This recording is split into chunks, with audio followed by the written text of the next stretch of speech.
Hi, this is Dr. Brian Walsh, member of the research and development team with ProGrade.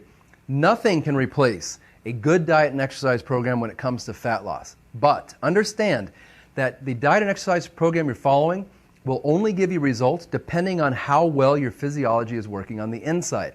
And there's almost nothing that will cause a harder time losing weight than inflammation.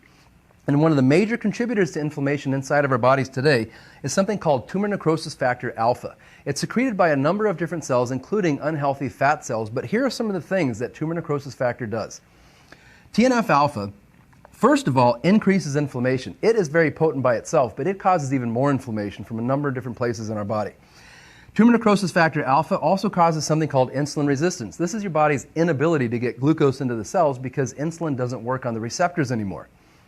TNF alpha has also been shown to increase cortisol, which cortisol increases blood glucose. And this is problematic because with increased glucose and insulin resistance, glucose then gets shuttled into adipose tissue. So basically you're storing more fat. So you can't get glucose into the cell, so you start storing it as fat.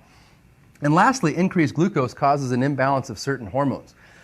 One thing that has been shown to block TNF alpha very potently is garlic, the culinary spice.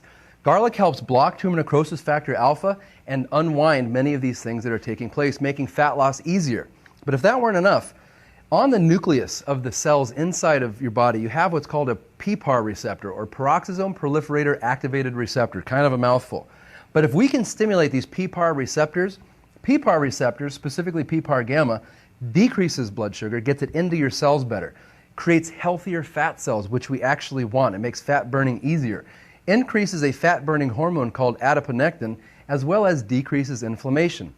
In addition to blocking TNF alpha, garlic has also been shown to be a potent PPAR gamma stimulator. So, if you're trying to lose weight, nothing replaces a good diet and exercise program. However, adding something like garlic to your program, whether a culinary spice or in the supplement, can help unwind many of the problematic issues that it comes with losing fat, as well as stimulate positive, healthy cells. So I hope you found this helpful, and thank you very much for your time.